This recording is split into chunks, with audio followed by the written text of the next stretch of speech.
Shalom Bapak Ibu dan saudara-saudari yang terkasih di dalam Tuhan Yesus Kristus. Jumpa kembali dalam acara Sapaan Gembala GKI dengan saya, Pendeta Agnes Irmawati Sunjoto Lukadi dari GKI Kebon Jati Bandung. Mari kita mengawalinya dengan kita berdoa terlebih dahulu. Allah Bapa kami yang di surga, kami mengucap syukur untuk hari baru ini, di mana kami boleh memasukinya karena pertolongan yang daripadamu. Tuhan, biarlah renungan yang akan kami dengarkan, renungan itu tidak berlalu di dalam kehidupan kami, tetapi juga mewarnai hari yang akan kami jalani ini dengan pertolongan yang daripadamu.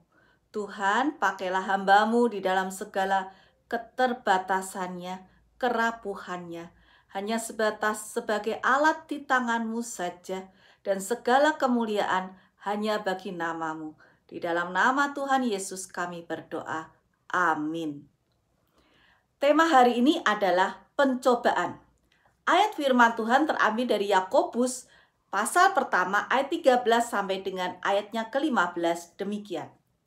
Apabila seseorang dicobai, janganlah ia berkata, pencobaan ini datang dari Allah.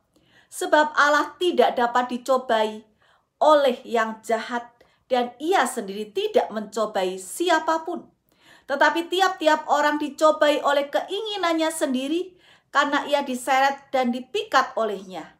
Dan apabila keinginan itu telah dibuahi, ia melahirkan dosa. Dan apabila dosa itu sudah matang, ia melahirkan maut. Demikianlah firman Tuhan.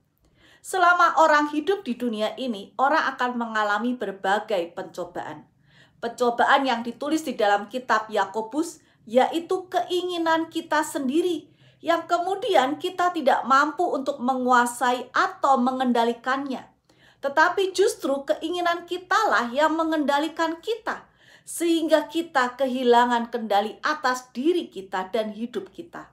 Contoh, ada orang yang hobinya belanja shopping, dia akan berbahagia ketika ia bisa membeli barang dengan jumlah yang begitu banyak, barang-barang yang bermerek yang jumlah rupiahnya pun aduhai. Dan selanjutnya ketika keinginan itu tak terkendalikan, maka jumlah pendapatan yang dia peroleh dibandingkan pengeluarannya akan lebih besar jumlah pengeluaran dibandingkan pemasukan. Kalau dalam bahasa dikatakan besar pasak daripada tiang. Dan itulah yang terjadi. Dan ketika itu kemudian dialami terus-menerus, maka orang itu akan kemudian terjerat hutangnya, akan menghancurkan dirinya, nama baiknya, dan juga hidupnya. Ada pula orang yang hobinya adalah koleksi barang-barang tertentu. Entah itu mungkin mobil, entah itu mungkin kendaraan bermotor, ataupun juga sepeda. Dan juga ada orang yang hobi dengan koleksi barang-barang antik. Dan semuanya itu sekali lagi tidak murah rupiah atau biaya yang dikeluarkan. Dan keinginanlah yang kemudian menjadi tuan atas hidup kita. Bahkan banyak orang yang keinginannya adalah menjadi kaya dengan cara yang mudah dan cepat.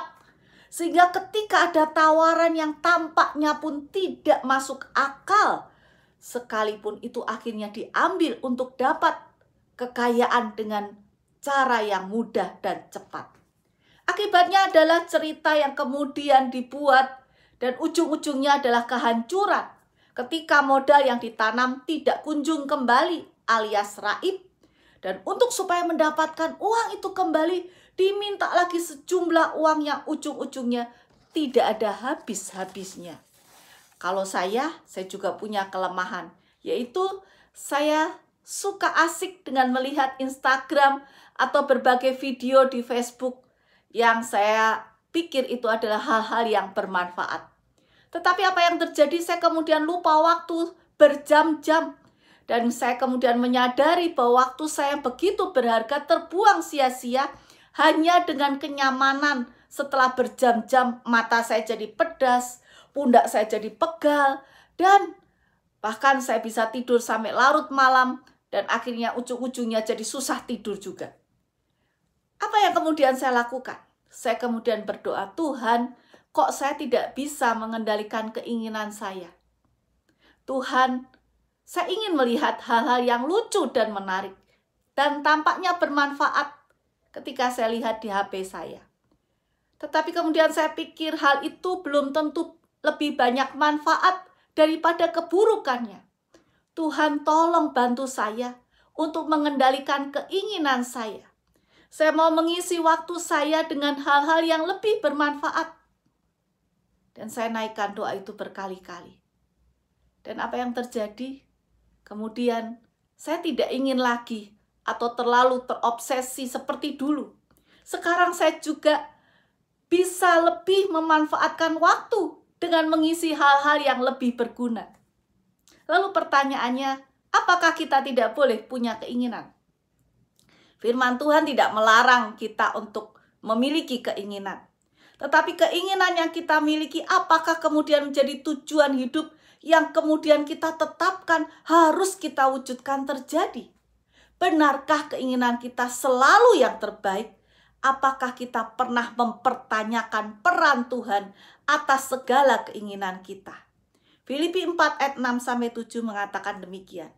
Janganlah hendaknya kamu khawatir tentang apapun juga, tetapi nyatakanlah dalam segala hal keinginanmu kepada Allah, dalam doa dan permohonan dengan ucapan syukur. Damai sejahtera Allah yang melampaui segala akal akan memelihara hati dan pikiranmu dalam Kristus Yesus.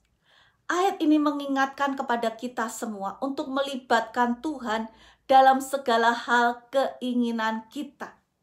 Bukan menjadikan Tuhan seperti Aladin yang harus mengabulkan segala keinginan kita. Tetapi kita meletakkan segala keinginan kita ke dalam tangan akhirnya, yaitu tangannya Tuhan. Tuhanlah yang akan memberikan keputusan yang terakhir. Sehingga sekali lagi keinginan tidak menguasai diri kita ataupun menjadi pencobaan dalam hidup kita. Dan seperti bagian di dalam akhir doa Bapa kami dalam Matius 6 ayat 13 mengatakan demikian. Dan janganlah membawa kami ke dalam pencobaan, tetapi lepaskanlah kami daripada yang jahat, karena Engkaulah yang empunya kerajaan dan kuasa dan kemuliaan sampai selama-lamanya. Amin. Mari kita berdoa. Allah Bapa kami yang di surga, tidak ada yang tersembunyi di hadapan-Mu Tuhan. Engkau mengetahui segala keinginan kami. Dan seperti firman-Mu Tuhan, kami mau menyerahkan segala keinginan kami ke dalam tangan-Mu Tuhan. Biarlah keinginan itu tidak lagi menjadi tujuan hidup kami. Tidak lagi menjadi menguasai hidup kami. Tetapi biarlah kami melibatkan Engkau berperan dalam setiap keinginan kami. Engkau ikut mengatur hidup kami. Dan kami mau taat. Kami mau belajar menjadi anak-anak-Mu Tuhan. Yang menyenangkan hati-Mu. Terima kasih Tuhan.